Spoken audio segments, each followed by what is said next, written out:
Lâu rồi đấy video. Mấy em có hi check okay. Mấy em smile đâu nè ngasi đi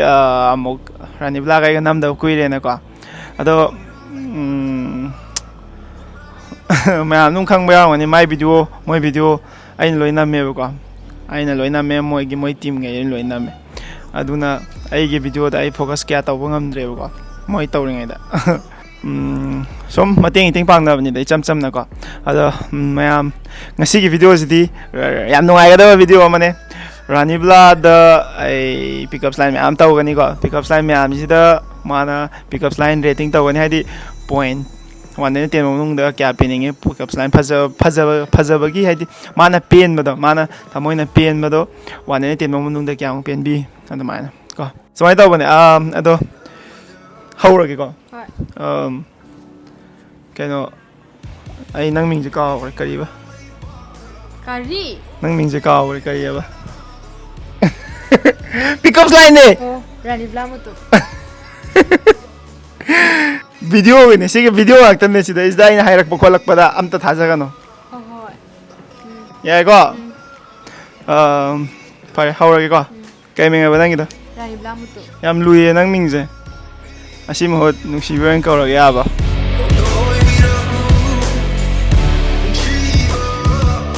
Kaino? Kanang Oh, sorry. Talo. Kay min kauge thangaga yam laina lakna baya ba haidi moida irang taw baya ba adugumba pickups line ne haziki pickups line one day mamnung da kya pininga 3 nang ja ha main u kan da blur chatle ba hadi u na mayek seng de ko seng na u de blur chatle ba adu som naksala kan de seng na ure ai girlfriend noina girlfriend nangi kai haino mina hairi poche kari no bo understand taw da ba pangpi bisala kana dum ba oi da pa ha ma gitu na 3p na kari ha ma no kai nang nok pangam na bagi pickup line ne pak kita ngwa le do adu gi ne 3p do oi se de nang gitu hal gitu na kari ge hoje gi jana ne nang na gaw da bagi ai saw ni na pi ra ba hal la kani na ha ke hoje gi 4p sina ne ai de yam aingonda yamna surprise chamam hoi chaman la ga hoi the surprise hoi da ayya ai taw do taw de ba hai wakhan da kanga ama taw do adogi kai do oi de adogi ni ko 4p do na ha da gi di sina buru khara kai no taw e ba ko adu ra ga su si yam taw oi de 4 ya mi do sal kai wi maseng marang oi kai no maseng marang wi ba maseng marang amambo adagi mitsi da kan sanga mari marang nga salaga amai taw oi amamba wi haira amamba da ne maseng marang kemu de na tra kemu de na tra kemu da ba te si black hoi ba du kemu da ba ne do hoi black na tra ado nang na mi du sang kan da kemu da do tum aina ai gi pun si su nang yaw tra de pung amamba ka samana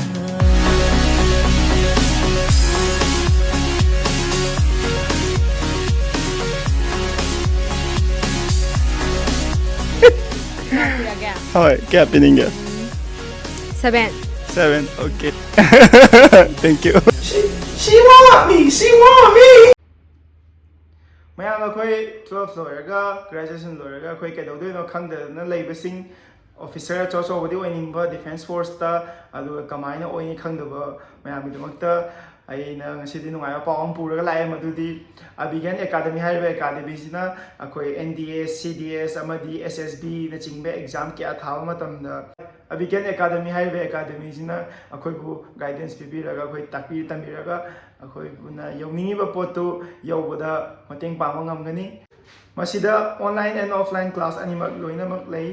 akhoi na sida isa saru chalaga saru yaba ngamdraga su akhoi online gi khudong chaba lei aduga hena maru oiribadi diwali na lakwa matam sida akoi course tamma matamda special offer kya ma phangbigani mayam form do aina description nama di pin comment ha pa thama bane mayam da junction biro aduga register taw biro nang khut to sumain thang kalane sumain thamone kuina thamo kuina thamo wabra kuina thamo Kuinani kay ni. hoi kuina dum thamo kudang chokthar ba Chokthare khar. chokthare warak pra Chokthare. chokthar pra nang kudang ji yam chokthana la ure ai pai biura दिल हंसते हो गया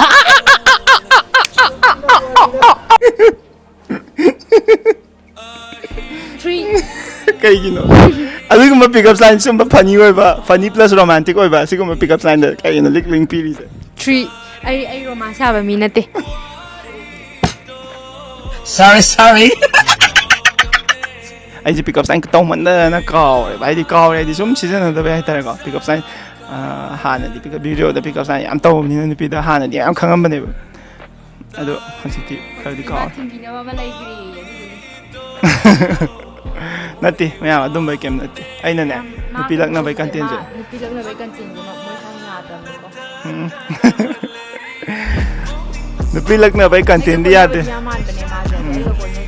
man nupilak na bai content di ade nupi una di ai kai ba ai ka koina bai man bane ba ma ja ai ga ma ga koina de ko ma ki dei ja bane ko leinya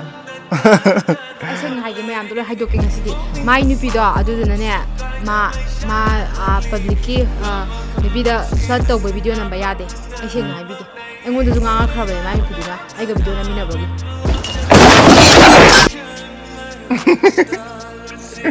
ya macam sara mala idra mana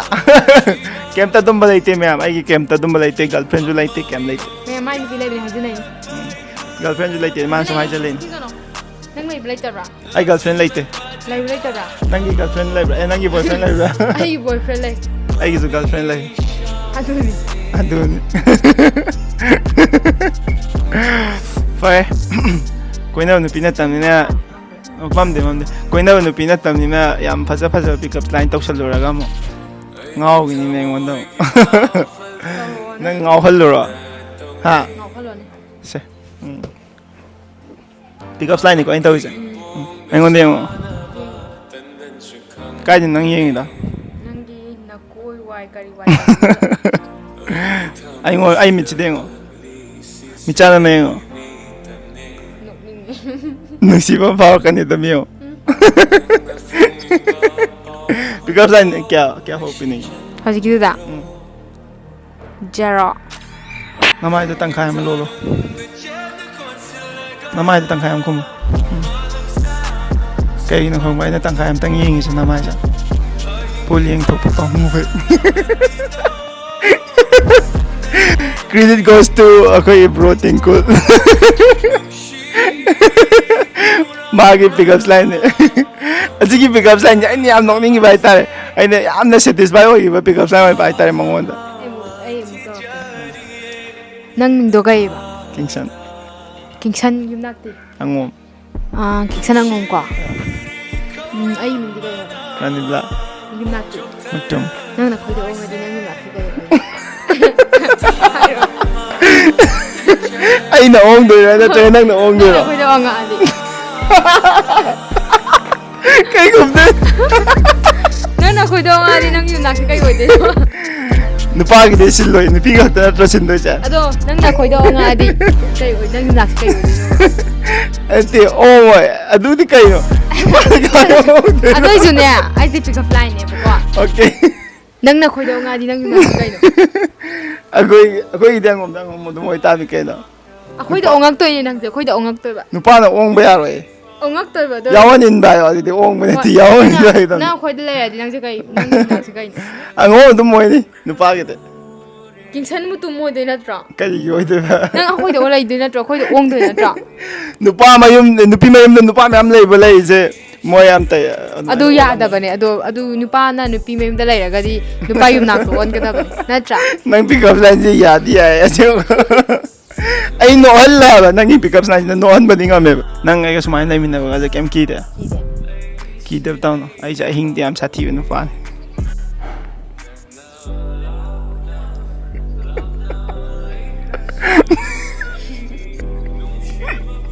sorry phagi taw ne am phagi taw ni sumai di ma nok khan ge na khal taw bane ba ko ꯑꯗꯨꯝꯕ ꯍꯥꯏꯗꯤ ꯋꯥꯈꯜꯂꯣꯟ ꯂꯥꯟꯅ ꯈꯟꯕꯤꯒꯅꯣ just ꯃꯥ ꯅꯣꯛꯍꯟꯕ ꯉꯝꯕ꯭ꯔꯥꯅ ꯌꯦꯡꯕꯅꯦ ꯑꯗꯣ ꯍꯧꯖꯤꯛꯀꯤ ꯍꯥꯏꯗꯤ ꯁꯨꯝ ꯅꯣꯛꯄꯒ ꯐ꯭ꯂꯠꯇꯤ ꯑꯣꯏꯕꯗꯅ ꯍꯧꯖꯤꯛꯀꯤꯗꯣ ꯑꯗꯣ ꯀꯌꯥꯃꯨꯛꯀꯤ ꯆꯥꯡ ꯄꯤꯅꯤ 5. 5 ꯑꯣꯀꯦ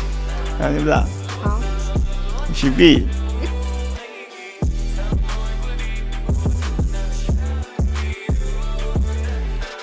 ꯍꯧꯖꯤꯛꯀꯤꯗꯣ ꯏꯆꯝ ꯆꯝꯕ ꯍꯥꯏꯗꯤ ꯁꯨꯝ ꯀꯩ ꯍꯥꯏꯅꯤ ꯐ꯭ꯂꯠꯇꯤ ꯑꯣꯏꯔꯒꯁꯨ ꯐ꯭ꯂꯠ ꯀꯟꯇꯦꯟ ꯑꯣꯏꯔꯒꯁꯨ ꯔꯣꯃꯥꯟꯁꯀꯤ ꯇꯥꯏꯞꯇ ꯇꯧꯕ ꯐ꯭ꯂꯠꯅꯦꯕ ꯍꯥꯏꯗꯤ ꯏꯆꯝ ꯆꯝꯅꯀꯣ ꯍꯥꯏꯗꯤ ꯀꯧꯕꯗ ꯍꯥꯏꯕꯅꯦ ꯍꯣꯏꯕ ꯀꯣꯟꯅ ꯋꯥ ꯁꯣꯔꯤ